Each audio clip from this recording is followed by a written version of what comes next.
Karoline was asked to leave without an explanation, but she wasn't about to let that slide. She sat at her usual corner booth in the Oak Room, the local bistro she had frequented for years. This wasn't just a restaurant, it was her sanctuary. A place where the waiters knew her name and the manager always stopped by to check in. The day had started like any other.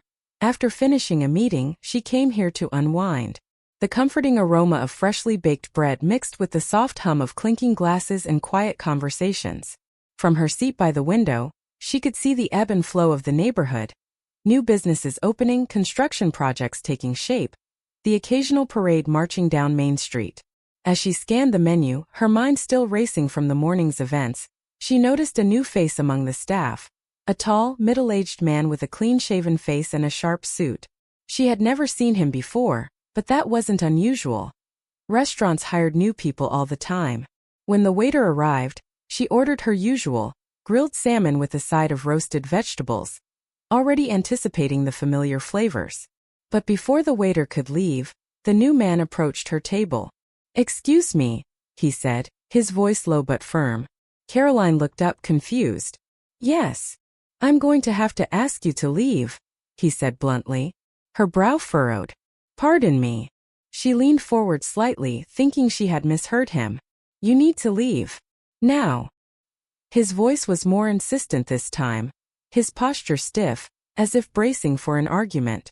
She glanced around, noticing other diners stealing glances in her direction. No one spoke, but they were watching. Confusion flickered through her, quickly replaced by clarity.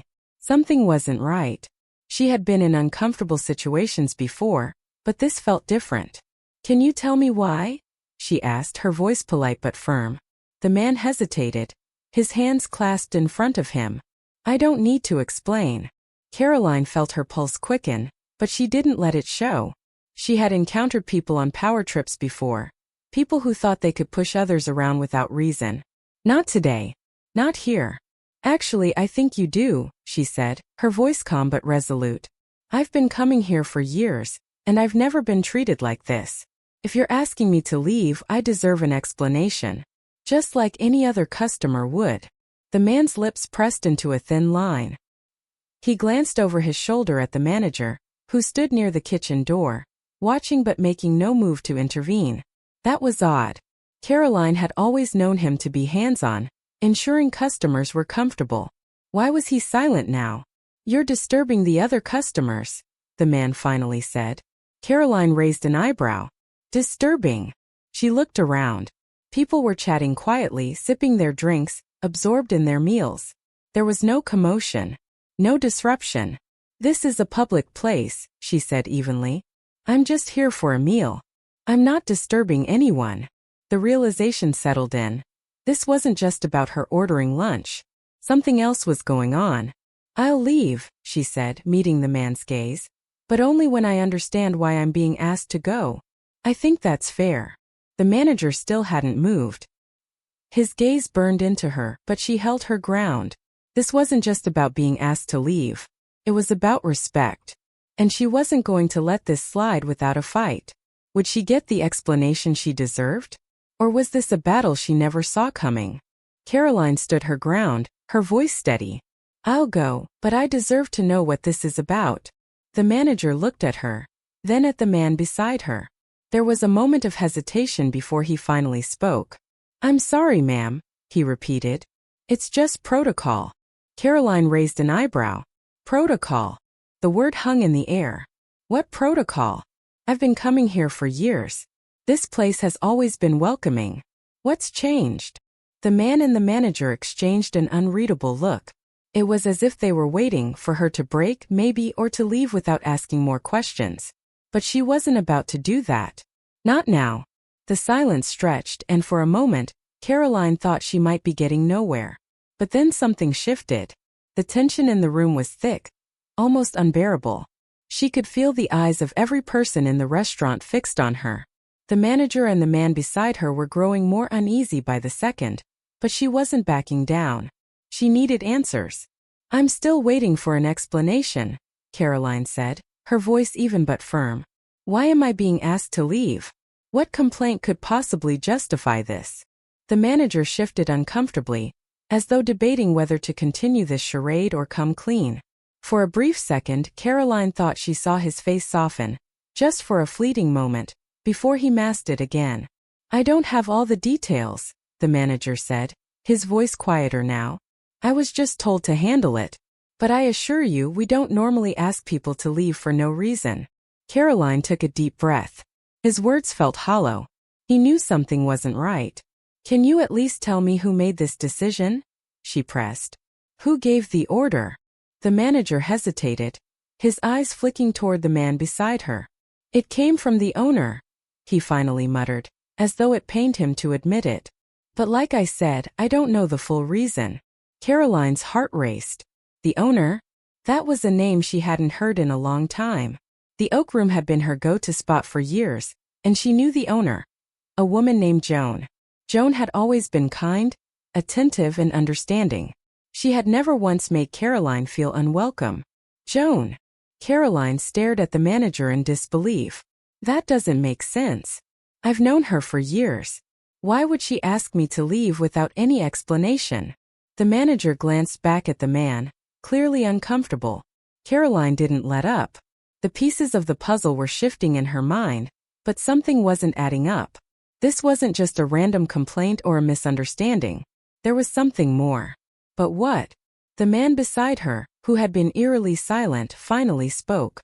"It's not what you think," he said, his voice low, slightly apologetic but firm. "It was just a misunderstanding." Karoline tilted her head. "A misunderstanding? Then why didn't anyone clarify before things got this far?" She gestured around. "I've been sitting here for over an hour, and no one said anything to me." The man shifted his weight, his eyes darting between her and the manager. He was uncomfortable, but that wasn't going to stop Karoline. "Look," she said, her voice sharp. "I've been loyal to this place. I've always treated people with respect, and I expect the same in return. If there's a misunderstanding, fine. But I deserve an explanation, not this treatment." Silence. The tension was suffocating. The man seemed to be struggling for a response. He looked at the manager again, who still wouldn't meet Karoline's gaze. But then, the manager finally exhaled deeply, as if he had been holding his breath. "I'm really sorry for how this has gone," he said, his voice wavering. "But the owner, she had some concerns about you." Karoline's heart skipped a beat. "Concerns?" she repeated. She hadn't done anything wrong. What was he talking about? The manager hesitated, his eyes darting to the man again. "I think it's something to do with the way you've been. Well, the way you've been engaging with other customers lately." Karoline raised an eyebrow. "Engaging with other customers?" she echoed, her voice edged with disbelief. "What exactly are you implying?" The man beside her stepped in, his voice low but urgent. "It's not about you, okay? It's just, there was a misunderstanding about some of your interactions with other guests." He swallowed hard before continuing. "The owner thought you were making others uncomfortable." Karoline blinked. This was the first she had heard of it, and it made no sense. She had always been friendly, polite, and respectful. Social, sure, but never in a way that would make anyone uncomfortable. "Making people uncomfortable?" Karoline repeated, her voice rising with frustration. "How? In what way? I've never had a complaint before. If someone felt uncomfortable, they should have said something. But I've never, not once, been told I was doing anything wrong." The manager glanced nervously at the man again. This time, the man remained silent. Karoline could see that the walls around them were starting to crumble. "Look," the manager finally said, his voice quieter. "I don't want to be in the middle of this. I'm just doing my job. But if you want to talk to Joan, maybe you should give her a call." Karoline felt a surge of triumph, but she kept it contained. She wasn't here for a simple apology or a phone call. No, this wasn't just about clearing her name.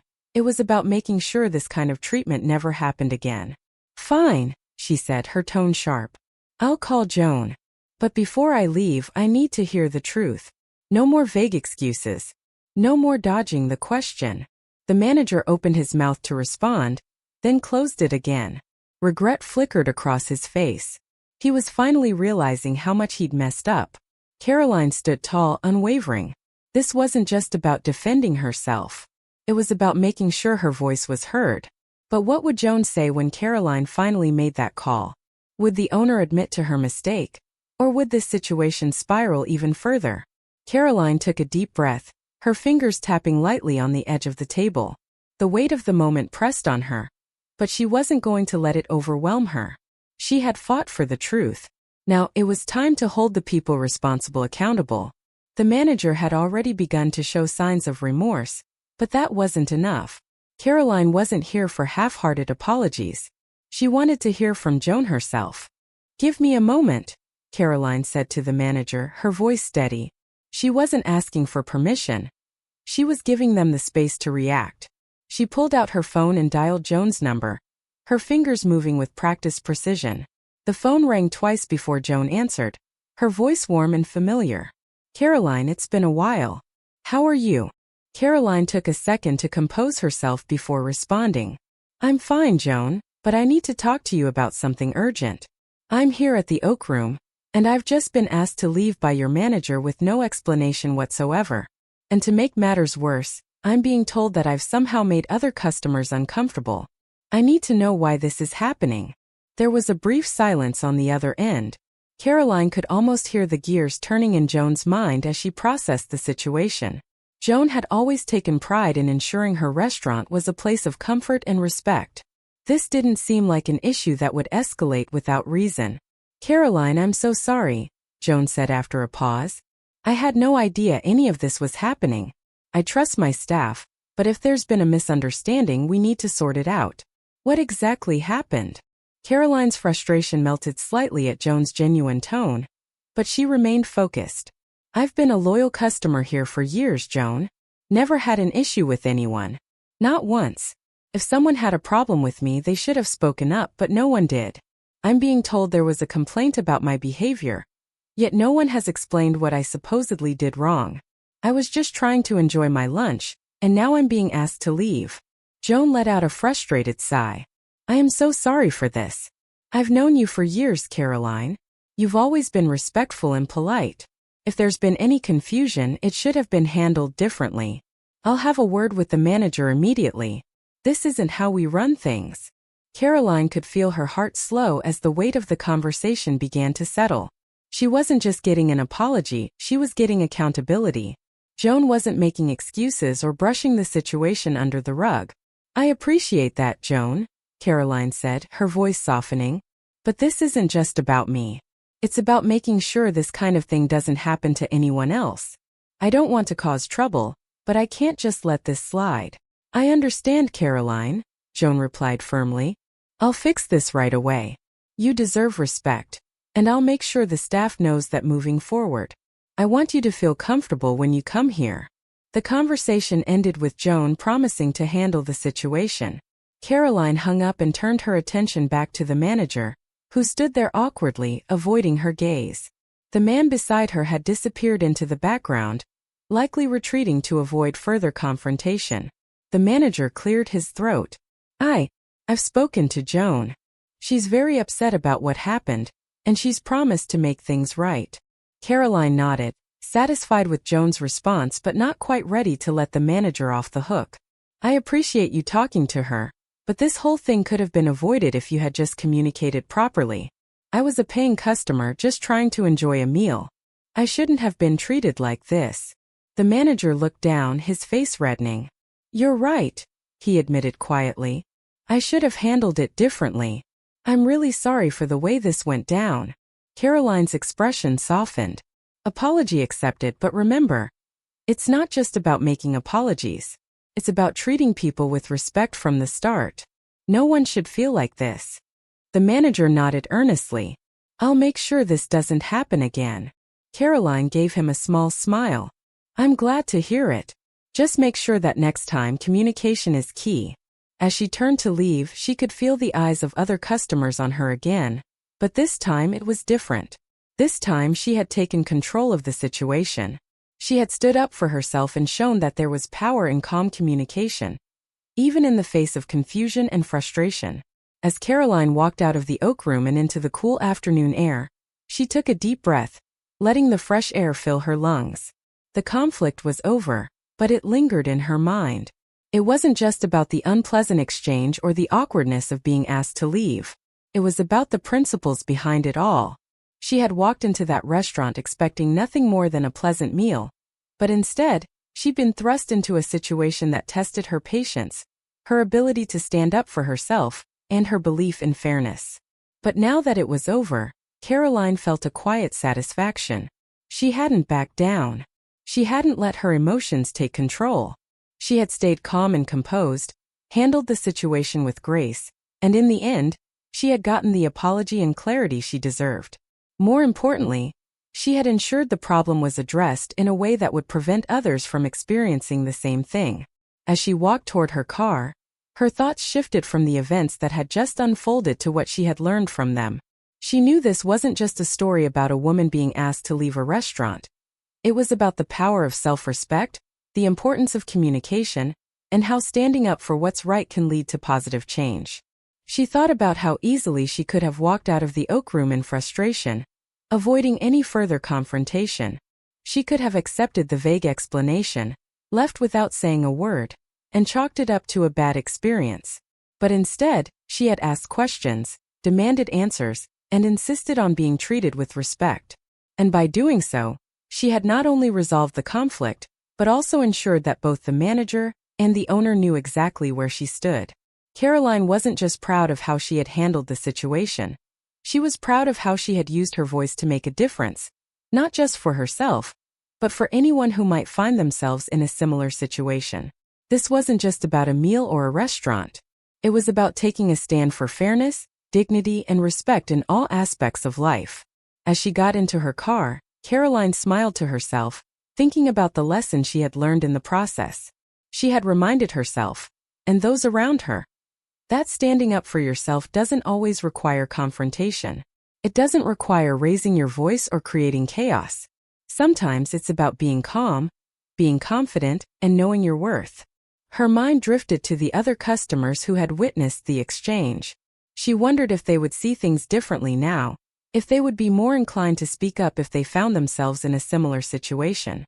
Karoline had always believed in the power of example, and in this case, she hoped her actions would serve as a reminder that standing up for what's right can lead to positive change, even in the smallest of moments. As she pulled out of the parking lot and drove down the street, Karoline couldn't help but feel a sense of accomplishment. She had handled herself with grace, and she had made sure her voice was heard. And in the end, that was all anyone could really ask for. But as she thought about it, Karoline realized that sometimes, the most powerful thing we can do in difficult situations is to simply remain calm, stand our ground, and always demand the respect we deserve. That was the lesson she would carry with her, no matter where life took her next.